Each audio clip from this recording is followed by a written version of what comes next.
So the Frieza saga continues with the SH Figuarts Dragon Ball Z line by Bandai Tamashii Nations. We have Zarbon. And fresh off the heels of the Dodoria release that we got probably a month or two ago, this is a nice addition, nice welcome addition to that Namek collection. And I'm just really happy that we have our first ever Zarbon figure. We're definitely now in our C-list, kind of B-list, C-list, D-list characters. We're getting deeper into the roster of DBZ, and I couldn't be happier. That just goes to show how successful the line has been, to the point where they can release Dodoria and Zarbon comfortably without any hesitation. So it definitely has taken many years to get to this point, but it's well worth it. And here we are, so let's check them out. So as you see him through the window packaging, you can see him displayed. Here are the side images. Here's the back side. Alright, so right out of the box, first impressions, this thing looks fantastic. Another great addition, another great release. Let's see what he comes with. So in regards to faceplate options, we have a total of 4, counting the one on the figure itself, the one that comes already, on the figure. And then we have these 3 separate alternate options. We have a normal neutral faceplate on the right side here. You can see it is just straightforward. He's just looking normal, no smile, no smirk, no nothing. Just 100% neutral. Then the middle, we have a more animated look. He's angry or kind of frightened, maybe. He is definitely animated. I love the animated look of that. It looks like it's coming straight from the anime. So that looks great with the teeth exposed and the detail there on the eyes and the squinting and all that. Looks great. And on the left side, we have a more yelling, kind of like a powering up face. You can even see the little pendant on his forehead. It's kind of windswept a little, so you can really tell that he's powering up, or some sort of energy is being exerted as he is using this faceplate there. So it's a really cool face. The face options are great. I love it. And then of course we have the faceplate that comes with the figure itself. We will get to that later. And we also do get a scouter and also an alternate hairpiece for the front side. This is so you could use the scouter. And then the one that comes with the figure is without the scouter, of course. Which, again, we'll get to all that in a sec. Let's just run through the hands.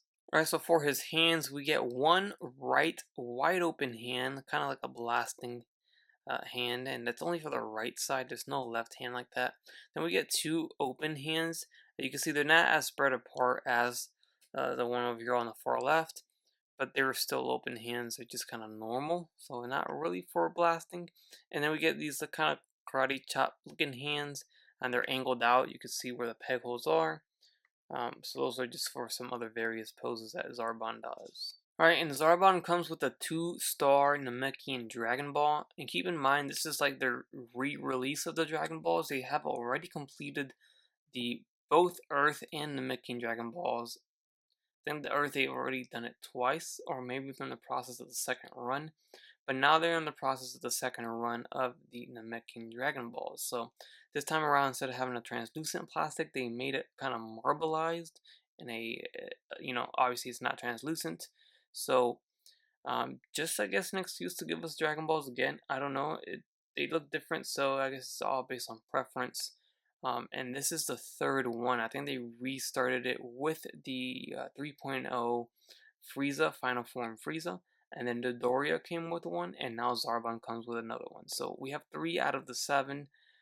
So clearly there's still 4 more to go. Now we know 2 more Frieza Saga figures that are going to come out for sure, and that is Battle Armor, Namek Saga Krillin, and Battle Armor, Namek Saga Gohan. So that leaves us with 2 slots left, and they did recently tease us. There's going to be 2 more Namekian releases. Obviously, that's going to take up the last 2 slots of the Dragon Balls, and they gave us like a little tease of what it could be out of a batch of characters, and out of all those characters, I will take anything, honestly, anything. And Zarbon transformation was there, and so was the 2 other forms of Frieza, as well as Qui and Vegeta. So exciting. I mean, it could be any of those 2. I wish it was all of them. I don't know why they're just limiting themselves to 2. Just because there's some Dragon Balls, they could easily just keep releasing, or just release everybody on that list. But anyways, let's proceed here. And then lastly, we get his ponytail, an alternate ponytail. So this is a very nice addition. They definitely did not have to add this. This is simply to pose him with his ponytail over his shoulder on the front side of the body instead of on the back. So subtle, so nice to get that option. This is one of the reasons why this line is so amazing to me. It's the little things like this. And here's that fourth faceplate that comes packed in with the figure. You can see here, compared to the neutral face that we showed earlier, this one has a smirk, and the neutral face does not. And just so everyone knows, all of the left ears on every single faceplate is removable. It's actually very hard to tell. They're doing a great job in um, concealing that. I think this is trial and error. When they first started doing these removable ears for the scouters, you can definitely tell that there was a crease there and that the ear just looked weird. And they're slowly perfecting this method. Alright, and there we have him with the scouter attached. And we've replaced the front end hair piece, of course. And that looks great. I kept the smirking face on, but you can put the scouter on every single faceplate that comes with this figure, so that's great.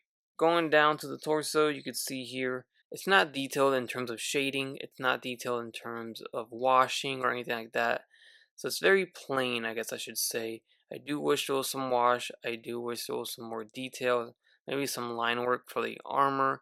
So if we want to get down to getting picky, then that would be one of my nitpicks. There would be the lack of shading, the lack of detail in terms of weathering and whatnot. But in terms of sculpt, it's all there.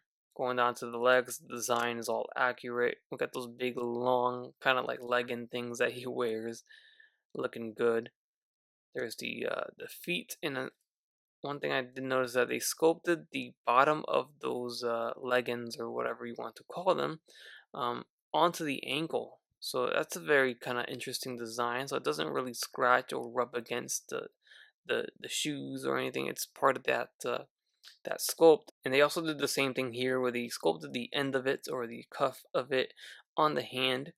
Um, and they matched up these colors pretty darn well, so no complaints there. Now on the back side, you can see the hair, the ponytail that it comes with. You can see here this ponytail is just to droop down on the back. Even though it does go side to side, you cannot put this over his shoulder. And then here's the back side of the cape. You can see the sculpt of the actual wrinkles. There is no texture to the cape, inside or out. It's not soft goods. We haven't seen soft goods being implemented into Dragon Ball Z Figuarts yet. We've seen it happen for Marvel. I'm kind of mixed on it. I don't particularly prefer that, so I feel like I'm okay with this.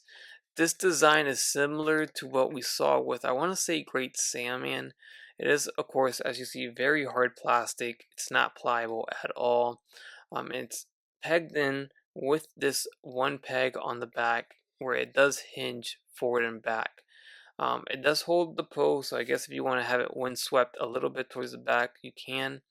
But the cape will make it back heavy, so he tends to kind of lean back. So you're gonna have to play around with the ankles, maybe give him a slight lean forward to balance him from falling back in your display. I know there's some trickery you could do with the thighs there. You can kind of thrust the hip forward a little bit, but overall it's not the biggest deal. And then also the armor shoulder plates are a bit loose, as you can see. Not a big deal for me because I'm not going to pose it with the armor plates up or halfway or anything like that. But when you do want to pose them, kind of doing a blastific forward or to the side, those are going to lift up and they're just going to sit on the arms anyways. You don't really need them floating in the air. Either way, that is also a nitpick that many people have with the battle armored figures. You can kind of mess around with it in some angles, but if you ever want to get him like raising his arms up, kind of having a blast effect up top or something, I don't know, whatever you may want them to do, this is not really natural. Now they do bend up on the show, but you don't see the gap there. I'm a little perplexed as to why they haven't utilized the design that they did for Jace. They actually gave Jace alternate shoulder armor plates so you can pose him in those, funny Ginyu Force poses that he does, and they've only done it for Jace and no one else.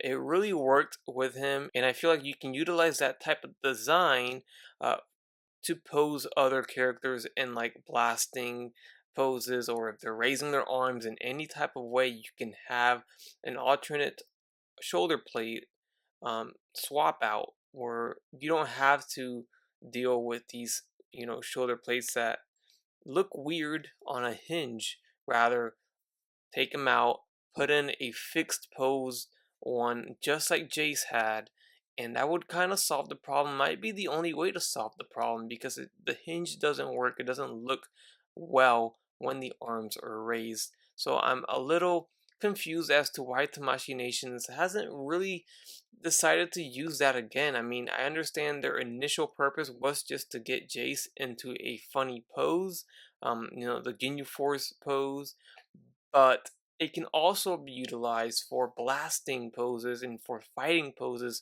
while you're in a battle armor, in my opinion.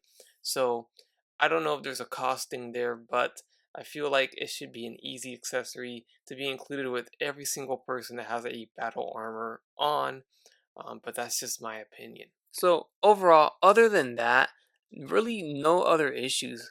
The cape does remove in case you don't want it on. I don't think he ever takes it off. There is no other plastic piece to cover that up. So yeah, you're kind of left with that big old peg hole there. But if you ever want him without it, you can definitely display him from the front and you won't ever see that on the back side. You can have him without it and he'll stand just fine with no issues. But again, he always has the cape on, even when he fights. And honestly, I am curious on what people would think about a cloth cape instead of a hard cape. I feel like the cloth cape would be a little silly, but if they do it right, it could look better. Just depends. I've seen SH Figuarts do cloth capes before, and I just wasn't a fan. It didn't look great, but then I've seen them do it pretty decently as well too. I just don't know how I would feel about it being implemented into the Dragon Ball Z line. I think it works better with live action, uh, you know, actors like the Marvel Cinematic Universe figures. Alright, so I think I've talked long enough. Let's proceed. And here we have him with the ponytail over the shoulder, and that is fantastic. What a nice surprise. What a nice addition that no one asked for, but they thought about.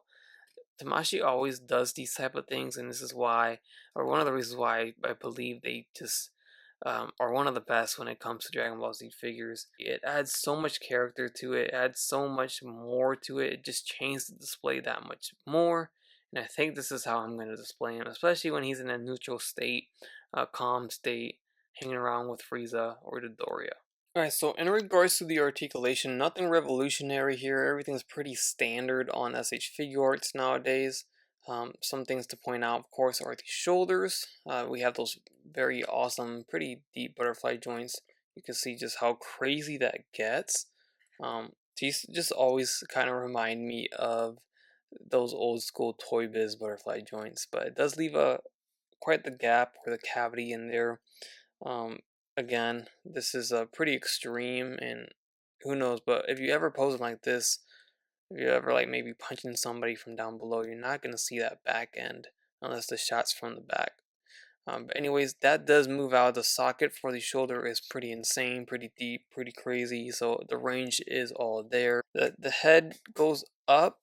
This is the ponytail that is to go over his shoulder, but even with that, this thing does articulate pretty well, so it doesn't get in the way.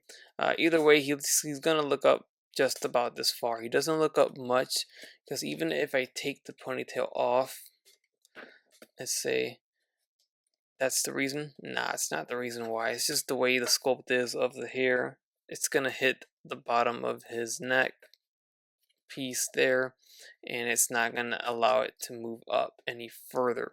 He looks down very well. That kind of makes up for it. And then left and right, no problem. Some very nice head tilting. Neck is a separate piece as well. So here we have him next to Lord Frieza himself in the hover pod, and then the Doria on the far right. This is the money shot. The fact that we are able to recreate just this scene right here, just having Zarbon, Dodoria, and first form Frieza, Lord Frieza inside the hover pod is just something that I did not imagine, like when I first started this collection of SH Figuarts.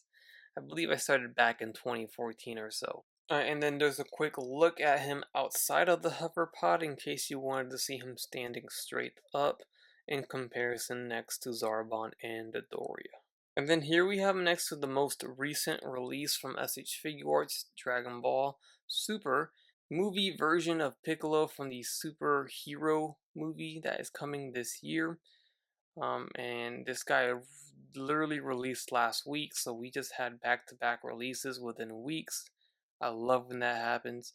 And now we probably won't get a release till later in the end of the month of May, which should be, I think, uh, Goku from this movie. So overall, this figure is not without its flaws. Of course, a little bit of nitpicking there in terms of the shading, in terms of the paint apps, and maybe a little bit of looseness here and there.